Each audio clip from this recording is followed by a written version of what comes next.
Hello everyone. आज के data processing assistant exam के पॉइंट ऑफ व्यू से आज का वीडियो जो है हमारा इंट्रोडक्शंस टू वेब सर्विसेज है, जो कि आपके एग्जाम के पॉइंट ऑफ व्यू से बहुत इंपॉर्टेंट है। तो इस वीडियो के अंदर हम लोग जो है इस टॉपिक को डिस्कस करेंगे कि भाई वेब सर्विसेज से रिलेटेड कौन कौन सी ऐसी टर्मिनोलॉजी हैं जो कि आपको अपने एग्जाम के लिए पढ़नी है। तो उनको हम लोग जो है आज के इस वीडियो में डिटेल में डिस्कस करेंगे। और इसके अलावा अगर अभी तक आपने भाई इस चैनल को सब्सक्राइब नहीं किया है, subscribe this channel and please like this video, आप शेयर दिस वीडियो, क्योंकि आप स्टूडेंट जो है ना वीडियो देख लेते हैं, सब्सक्राइब नहीं करते, तो भाई प्लीज आप सब्सक्राइब कर दीजिएगा।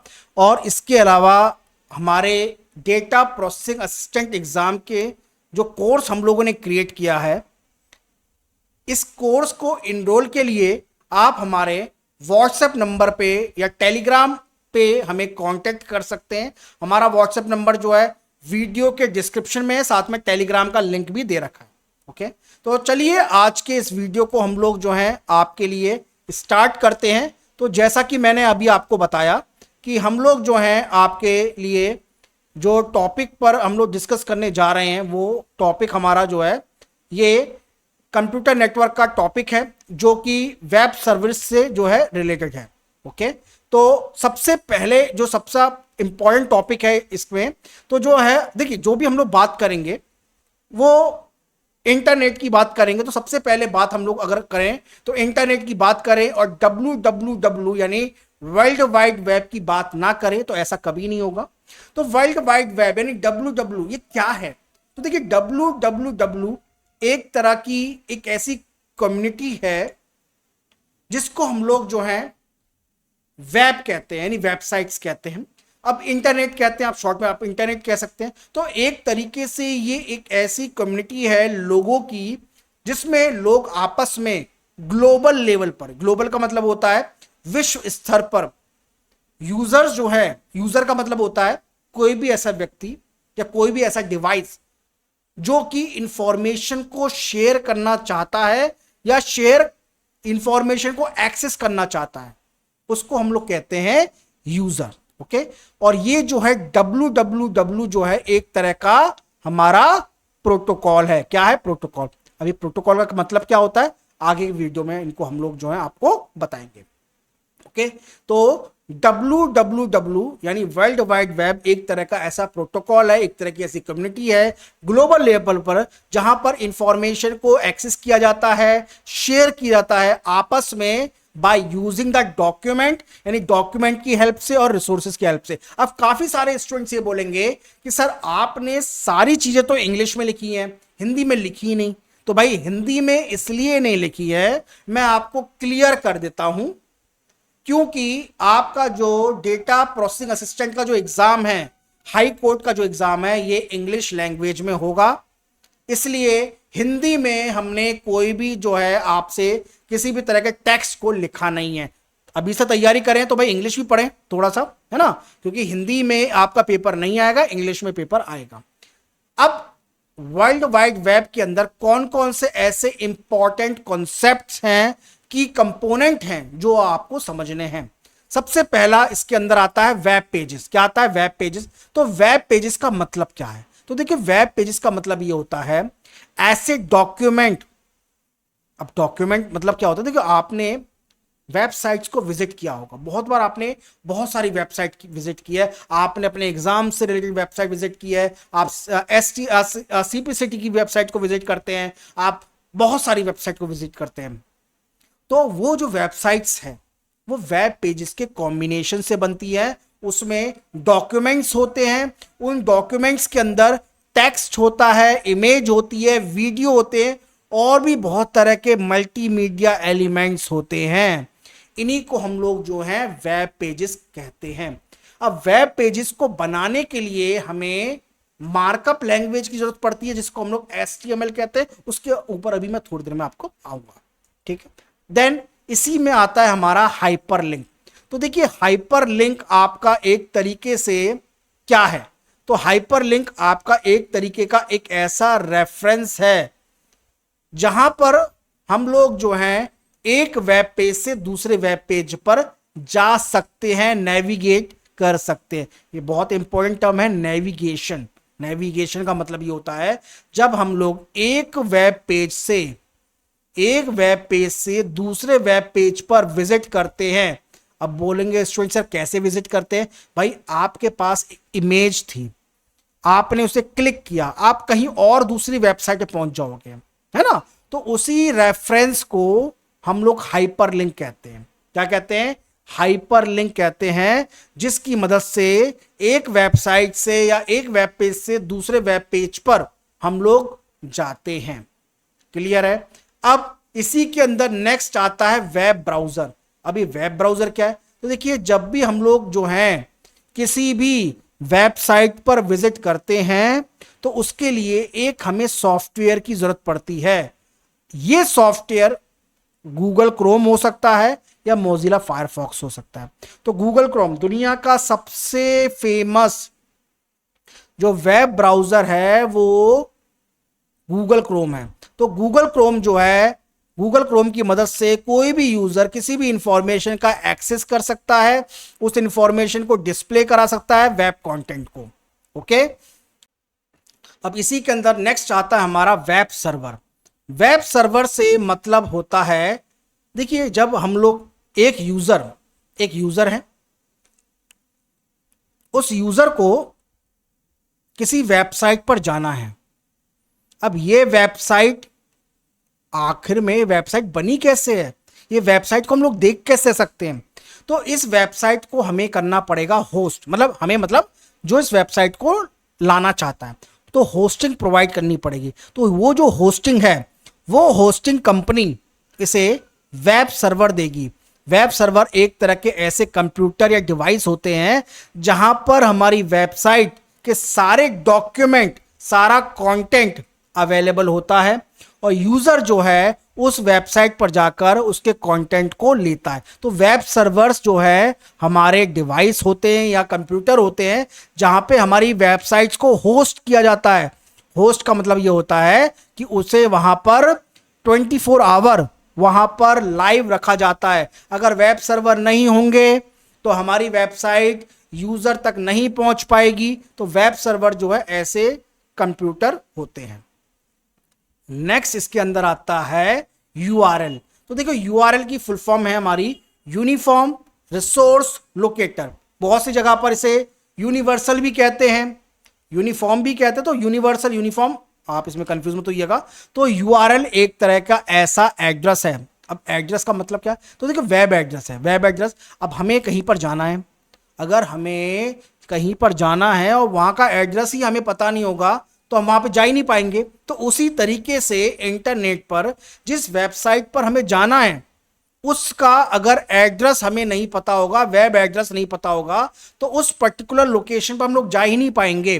तो यूआरएल उस वेबसाइट का या वेब पेज का यूनिक एड्रेस होता है इंटरनेट पर जो मौजूद है। क्लियर? अब हम नेक्स्ट आते हैं अपने नेक्स्ट प्रोटोकॉल पर, जो कि है हाइपर टेक्स्ट ट्रांसफर प्रोटोकॉल, जिसे हम लोग शॉर्ट में एसटीटीपी या एसटीटीपीएस भी कहते हैं। एस का मतलब होता है सिक्योर। ठीक, ये एक ऐसा प्रोटोकॉल है जिसकी मदद से जो डेटा है या जो इंफॉर्मेशन है वेब ब्राउजर और वेब सर्वर तक अवेलेबल की जाती है। जैसे आप किसी भी वेबसाइट को विजिट करेंगे तो सबसे पहले उस प्रोटोकॉल में लिखा होता है एचटीटीपी। तो एचटीटीपी वो प्रोटोकॉल है जहां पर इंफॉर्मेशन या डेटा वेब ब्राउजर से या वेब सर्वर से वेब ब्राउजर तक पहुंचता है। अब वेब ब्राउजर पे यूजर है, वेब सर्वर पर वेबसाइट है। तो ये एक वो प्रोटोकॉल है जिसकी मदद से इंफॉर्मेशन वेब सर्वर से वेब ब्राउजर तक जाती है। अब बात आती है हमारी HTML की, जिसे हम लोग शॉर्ट में हाइपर टेक्स्ट मार्कअप लैंग्वेज कहते हैं, जो कि एक तरह की मार्कअप लैंग्वेज है। मार्कअप लैंग्वेज का मतलब एक तरह की लैंग्वेज है जिसकी मदद से वेब पेजेस को क्रिएट किया जाता है। वेब पेजेस क्या होता है अभी मैंने बताया आपको।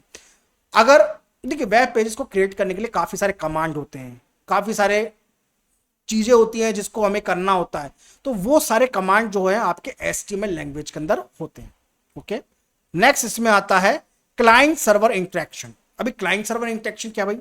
तो देखिए, क्लाइंट सर्वर इंटरेक्शन ये है कि जब भी कोई यूजर, देखो क्लाइंट है यूजर, क्लाइंट है यूजर, और वो यूजर वेब ब्राउजर से किसी भी वेबसाइट को जाके देखता है। क्लियर है? अब वेबसाइट जो है वो कहां पर अपलोड है? सर्वर पर। तो कुल मिलाकर आपस में इन दोनों के इंटरेक्शन का मतलब होता है संवाद को हम लोग कहते हैं क्लाइंट सर्वर इंटरेक्शन। क्लियर है? तो क्लाइंट सर्वर इंटरेक्शन के बारे में मैं डीपली जो है बात के वीडियो में बताऊंगा, क्योंकि एक वीडियो में बता पाना इसे पॉसिबल नहीं। नेक्स्ट में आता है हमारा types of web services. Types of web service का मतलब यह है कि जो वेबसाइट्स हमारे पास अब आ रही हैं या पहले आई थी वो किस वर्जन में थी। देखो, पहले की जो वेबसाइट हुआ करती थी वो स्टैटिक हुआ करती थी, वो फिक्स हुआ करती थी। उसके डेटा को, उसके कंटेंट को हम लोग चेंज नहीं कर सकते थे, वो फिक्स थी। वो क्या थी? फिक्स थी। खास तौर से जो सबसे पहले जो वेबसाइट बनती थी वो हमारी स्टैटिक वेबसाइट बनती थी। एक बार बनने के बाद उन्हें कभी भी चेंज नहीं किया जाता था। अब धीरे धीरे इस तरह की जो वेबसाइट होती है ना, वेब 1.0 कहते हैं। अब धीरे धीरे डेटा डायनेमिक होने लगा, क्योंकि यूजर काफी सारे बढ़ गए। यूजर के द्वारा ही कंटेंट क्रिएट किया जाने लगा। जैसे फॉर एग्जांपल फेसबुक का अपना कोई कंटेंट नहीं है, इंस्टाग्राम का कोई अपना कंटेंट नहीं है, इसके यूजर ही इसकी वेबसाइट के लिए कंटेंट क्रिएट करके देते हैं। तो इस तरह की वेबसाइट्स को हम लोग डायनेमिक वेबसाइट या डायनेमिक एप्लीकेशंस कहते हैं। और यहां पर हम लोग जो है वेब 2.0 देखते हैं। Okay, web application. अब आपकी वेब एप्लीकेशन मोबाइल पर हो सकती है, वेबसाइट्स पे हो सकती है, जहां पर यूजर इनपुट करता है और यूजर के इनपुट के अकॉर्डिंग उसे आउटपुट मिलता है। इसे हम लोग कहते हैं web applications. Okay, then next इसमें आता है कि भाई जो www का एडवांटेज है वो क्या है। सबसे बड़ा एडवांटेज ये है कि भाई ग्लोबल एक्सेसिबिलिटी है। ग्लोबल एक्सेसिबिलिटी का मतलब ये होता है कि कोई भी व्यक्ति कहीं पर भी दुनिया के किसी भी कोने में है, वो दूसरे व्यक्ति को अपना मैसेज या ई कॉमर्स का कोई प्रोडक्ट सेंड कर सकता है।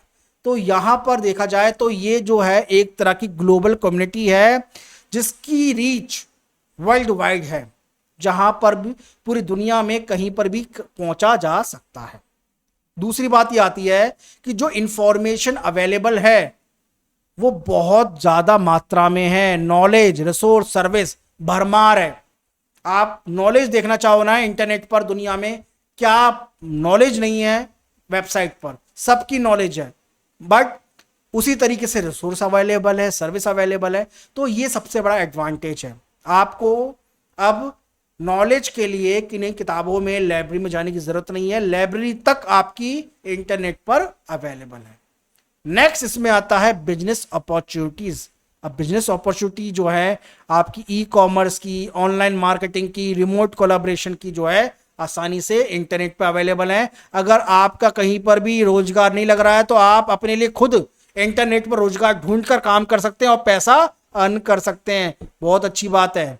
बेरोजगारी धीरे धीरे कम हो सकती है अगर आप धीरे से इस तरफ बढ़ें, इंटरनेट को जानने की कोशिश करें।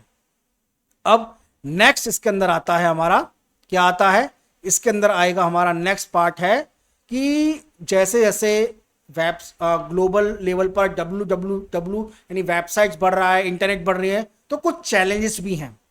तो चैलेंजेस कौन कौन से हैं? सबसे बड़ा चैलेंज है सिक्योरिटी का। सिक्योरिटी भाई कैसे? जिस हिसाब से डेटा बढ़ रहा है, किसी भी व्यक्ति के बारे में आपको जानना है, इंटरनेट में जाओ, उसके बारे में पता कर लो। अब ये सारी इंफॉर्मेशन अगर प्राइवेट अवेलेबल है, अगर उसको किसी पर्सन ने पब्लिक कर दिया, फॉर एग्जांपल आपका डेबिट कार्ड, आपका क्रेडिट कार्ड की इंफॉर्मेशन किसी भी व्यक्ति को पता चल जाए, तो वो आपके डेटा को, आपका जो अकाउंट है तुरंत मिनटों में खाली कर सकता है ना। यानी अनऑथराइज एक्सेस मिलने की वजह से आपकी सिक्योरिटी में, आपकी प्राइवेसी में दखल हो गया।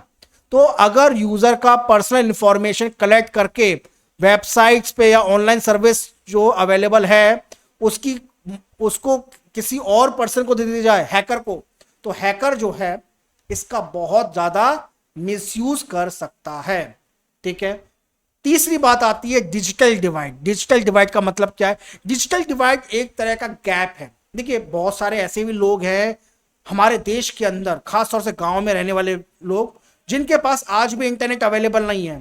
तो जिनके पास इंटरनेट अवेलेबल है, जिनके पास इंटरनेट अवेलेबल नहीं है, तो जो दोनों का जो गैप है, दोनों के बीच में जो एक तरह का असमानता है, उसी को हम लोग जो है डिजिटल डिवाइड कहते हैं। क्या कहते हैं? Digital divide. तो एक तरीके से डिजिटल लिटरेसी की आपस में एक गैप है ना। तो इसी को हम लोग जो है डिजिटल डिवाइड के नाम से जानते हैं। अब बात आती है कि जो वेबसाइट्स का पहले का जो ढांचा था, अब धीरे धीरे फ्यूचर में किस तरह की वेबसाइट्स आ रही हैं। तो पहले जो वेबसाइट बनती थी वो वेब, उनको हम लोग कहते थे वेब 1.0, और अब जो वेबसाइट बनती है उन्हें कहते हैं वेब 3.0। तो ये वेब 1.0 थी, यहां पर स्टैटिक वेब पेजेस अवेलेबल थे जिनको कभी भी चेंज नहीं किया जाता था, ये अपनी जगह पर फिक्स थे। पर धीरे धीरे यूजर जनरेटिव कंटेंट, यानी यूजर के द्वारा बनाया गया कंटेंट जो है बनने लगा, बढ़ने लगा। अब ये जो यूजर जनरेट कंटेंट खासतौर से सोशल मीडिया पर, जैसे फेसबुक है, एक जमाने में और कुछ चलता था, और भी बहुत सारी सोशल नेटवर्किंग वेबसाइट्स है, फॉर एग्जांपल यूट्यूब है। तो ये जो धीरे धीरे वेब 2.0 आया। अब वेब 2.0 भी जो है, इस वेब 2.0 के बाद भी एक और दुनिया आ रही है वेब 3.0 की। आ रही है, आ चुकी है, जिसके अंदर वेबसाइट्स को एआई यानी artificial intelligence, machine learning, intelligent interaction से आपस में कनेक्ट करके एक अलग तरह की वेबसाइट, एक अलग तरह की दुनिया बनाने की बात की जा रही है। मेटावर्स, फॉर एग्जांपल, आप घर बैठे दुनिया में कहीं पर भी किसी भी जगह पर जा सकते हो, मतलब उसको विजिट कर सकते हो। ये मेटावर्स कर रहा है। मेटावर्स, इसके बारे में आगे मैं कभी बताऊंगा आपको। वैसे काफी लोग जो हैं इसके बारे में जानते होंगे, पिछले 1-1.5 साल से फेसबुक इसके ऊपर काफी सारी रिसर्च कर चुका है। तो स्टूडेंट्स, ये तो था आज के वीडियो के बारे में, आज के लेक्चर के बारे में। और भाई, अगर अभी तक आपने इस चैनल को सब्सक्राइब नहीं किया है, subscribe this channel and please like this video and share this video.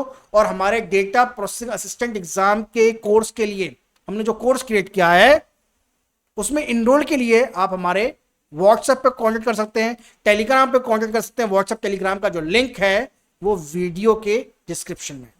Clear है? अब आज के इस वीडियो को यहां पर एंड करते हैं। मिलते हैं आपसे नेक्स्ट वीडियो में एक और इंपॉर्टेंट टॉपिक के साथ। धन्यवाद।